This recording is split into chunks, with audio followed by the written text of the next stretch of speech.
사랑하는 여러분, 오늘 우리는 잠시 일상의 분주함을 내려놓고 우리 영혼 깊은 곳의 갈증에 대해 이야기해 보려 합니다. 혹시 여러분의 삶이 때로는 텅 빈 잔치처럼 느껴진 적은 없으신가요?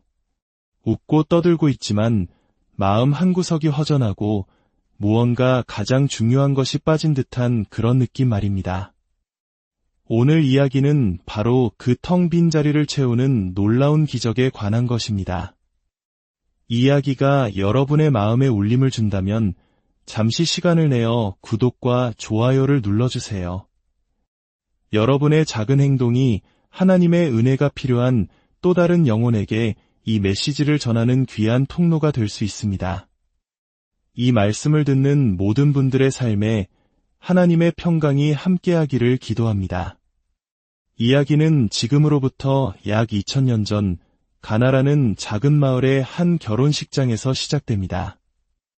요한복음 2장에 기록된 이 사건은 예수님께서 행하신 첫 번째 기적입니다. 그날 결혼식에는 예수님과 그의 제자들도 초대를 받았습니다. 당시 유대 문화에서 결혼식은 온 마을의 축제였습니다. 우리 한국 사람들도 정과 흥이 넘치는 잔치를 중요하게 생각하지 않습니까? 그들 역시 며칠 동안 이어지는 상다하나 잔치를 여러 기쁨을 나누었습니다. 음악이 흐르고 사람들이 춤을 추고 맛있는 음식이 넘쳐나는 그야말로 기쁨이 가득한 자리였습니다. 그런데 문제가 발생했습니다. 잔치의 가장 중요한 포도주가 떨어지고 만 것입니다. 이는 잔치를 주최한 가족에게는 엄청난 수치이자 손님들에게는 큰 실망을 안겨줄 수 있는 위기 상황이었습니다. 잔치의 기쁨이 순식간에 사라질 위기에 처한 것입니다. 바로 그 순간 예수님의 어머니 마리아가 예수님께 다가와 조용히 말합니다. 애아, 포도주가 떨어졌구나. 여러분, 우리 삶의 파티에서도 포도주가 떨어질 때가 있습니다. 성경에서 포도주는 종종 기쁨과 생명력, 잔치의 활기를 상징합니다. 우리가 그토록 원했던 직장을 얻고 꿈에 그리던 집을 사고 사랑하는 사람을 만나 가정을 꾸렸을 때 처음에는 모든 것이 완벽해 보입니다. 영원히 행복할 것만 같은 파티가 시작된 것이죠. 하지만 어느 순간 그 파티의 포도주가 바닥을 드러내기 시작합니다. 열정은 식고 관계는 삐걱거리며 통장에 쌓인 돈도 더 이상 참된 기쁨을 주지 못합니다. 여전히 웃고 있지만 그 웃음은 공허하고 여전히 사람들과 어울리지만 깊은 외로움은 가시지 않습니다. 우리는 포도주 없이 파티를 계속하고 있는 것입니다. 세상이 제공하는 모든 것들은 결국에는 그 한계를 드러냅니다. 사탄이 우리에게 던져주는 파티는 화려하지만 그 기쁨은 지속될 수 없습니다. 죄가 주는 쾌락은 잠깐이지만 그 끝에는 반드시 텅 빈 잔만이 남게 됩니다. 바로 그 절망의 순간 모든 인간적인 노력이 소용없다고 느껴지는 바로 그때 우리는 비로소 파티의 한 구석에 조용히 앉아 계시던 예수님을 발견하게 됩니다. 사람들이 춤추고 환호하며 파티를 즐기는 동안 예수님은 그저 그곳에 계셨습니다. 아무도 그에게 주목하지 않았지만 그는 모든 것을 지켜보고 계셨습니다. 이것이 바로 우리를 향한 예수님의 극도의 인내심입니다. 우리가 세상의 파티에 취해 있을 때, 심지어 우리가 죄악의 길을 헤맬 때조차 주님은 우리를 떠나지 않으시고 바로 우리 곁에서 우리가 당신을 필요로 할 때까지 잠잠히 기다리고 계십니다. 하나님께서는 때로 우리 삶의 포도주가 떨어지는 것을 허락하십니다. 우리 힘으로는 도저히 해결할 수 없는 문제 앞에 우리를 세우십니다. 왜일까요? 바로 우리 곁에 누가 있는지를 깨닫게 하시기 위함입니다. 우리의 시선이 세상의 화려함에서 벗어나 진정한 기쁨의 근원이신 예수님께로 향하게 하기 위함입니다. 예수님의 어머니 마리아는 하인들에게 이렇게 말합니다.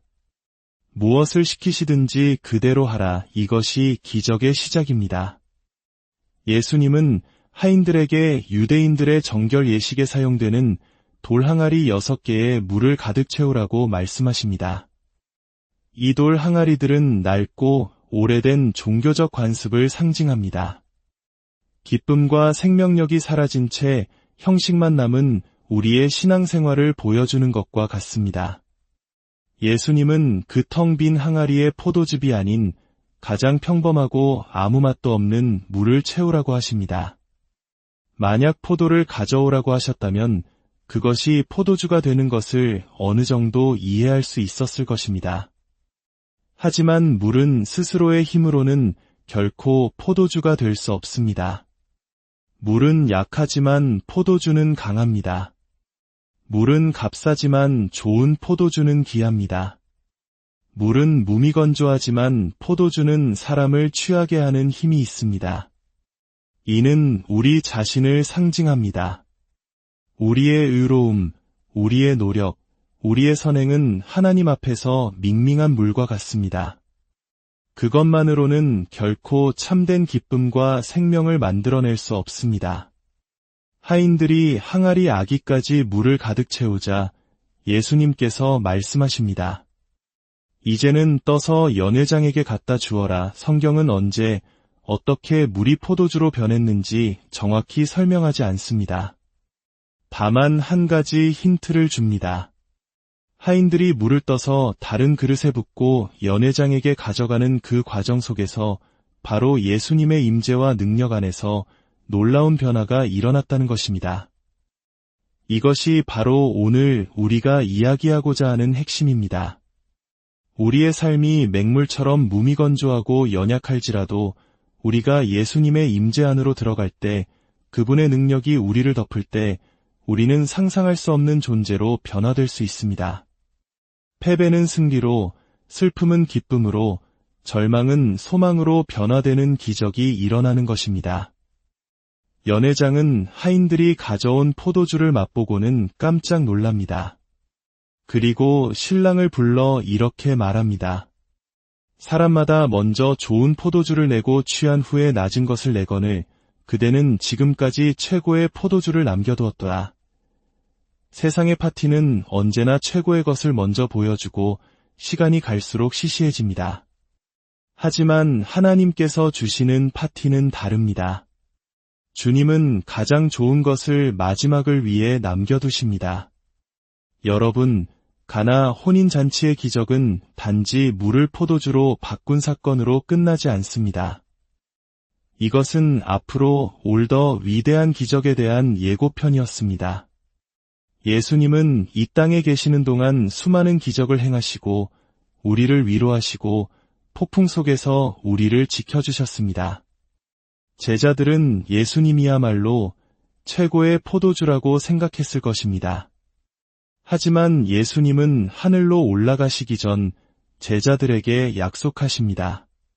내가 떠나가는 것이 너희에게 유익이라. 내가 떠나가지 아니하면 보혜사가 너희에게로 오시지 아니할 것이요 가면 내가 그를 너희에게로 보내리니. 예수님은 당신보다 더 좋은 것, 진정한 최고의 포도주를 우리에게 보내주시겠다고 약속하셨습니다. 그분은 바로 보혜사 성령님이십니다. 사도행전 2장, 오순절 날이 이르렀을 때 약 120명의 제자들이 마가의 다락방에 모여 기도하고 있었습니다. 그들은 예수님을 잃은 슬픔과 두려움 속에서 포도주가 떨어진 파티처럼 힘없이 모여 있었습니다. 그때 갑자기 하늘로부터 급하고 강한 바람 같은 소리가 들려왔고 불의 혀처럼 갈라지는 것들이 각 사람 위에 임하였습니다. 그리고 그들은 모두 성령의 충만함을 받고 성령이 말하게 하심을 따라 다른 언어들로 말하기 시작했습니다. 바로 이것이 예수님께서 마지막을 위해 남겨두신 최고의 선물이었습니다. 낡고 오래된 종교적 항아리 같았던 제자들이, 두려움에 떨던 연약한 인간들이 성령의 능력으로 채워지자 세상을 변화시키는 강력한 포도주가 된 것입니다. 사랑하는 여러분, 이 성령님은 2000년 전 제자들에게만 주어진 분이 아닙니다. 오늘 이 시대를 살아가는 우리 모두를 위해 하나님께서 예비하신 선물입니다. 세상이 주는 일시적인 기쁨에 만족하지 마십시오. 포도주가 떨어진 파티에서 공허하게 웃고 있지 마십시오.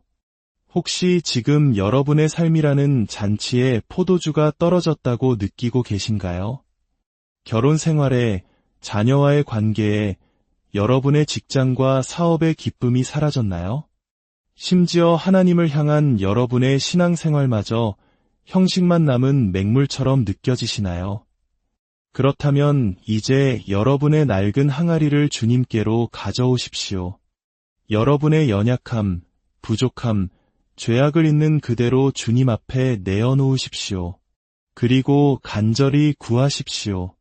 주님, 저의 텅 빈 항아리를 성령의 새 포도주로 가득 채워주옵소서. 성령님은 우리를 위로하시는 분이십니다.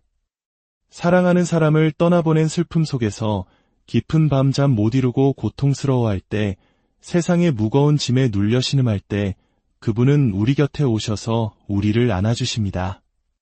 성령님은 우리에게 능력을 주시는 분이십니다. 중독의 사슬을 끊고 우울과 불안의 어둠에서 벗어나게 하시며 어떤 시련과 역경 속에서도 능히 이겨낼 수 있는 지속 가능한 기쁨과 힘을 공급해 주십니다. 우리는 이 기적을 논리적으로 설명할 수 없습니다. 물이 어떻게 포도주가 되는지 분석할 수 없는 것처럼 성령의 능력은 우리의 이성을 뛰어넘습니다. 우리가 할 수 있는 유일한 것은 연회장이 그랬던 것처럼 그저 맛보는 것입니다. 주님의 임재 안으로 들어가 그분의 선하심을 맛보는 것입니다. 이제 여러분의 두 손을 가슴에 얹고 함께 기도하겠습니다. 살아계신 하나님 아버지, 오늘가나 혼인잔치의 말씀을 통해 우리에게 말씀해 주시니 감사합니다. 세상의 파티는 언젠가 끝나고 그 기쁨은 사라지지만 주님께서 주시는 기쁨은 영원함을 믿습니다. 우리의 삶이 맹물처럼 연약하고 무가치할지라도 주님의 임재 안에서 가장 귀한 포도주로 변화될 수 있음을 믿습니다. 지금 이 시간 우리의 텅 빈 심령 가운데 찾아와 주시옵소서. 보혜사 성령님으로 우리를 가득 채워주시옵소서. 그리하여 우리의 삶이 슬픔 대신 기쁨을, 절망 대신 소망을, 연약함 대신 강건함을 증거하는 통로가 되게 하여 주시옵소서. 이 말씀을 듣는 모든 이들의 삶 가운데 마르지 않는 기쁨의 샘이 되시는 성령의 새 포도주가 강물처럼 흘러넘치게 하옵소서. 주님의 축복이 여러분과 여러분의 가정, 그리고 여러분이 하는 모든 일 위에 넘치기를 예수님의 이름으로 축원합니다.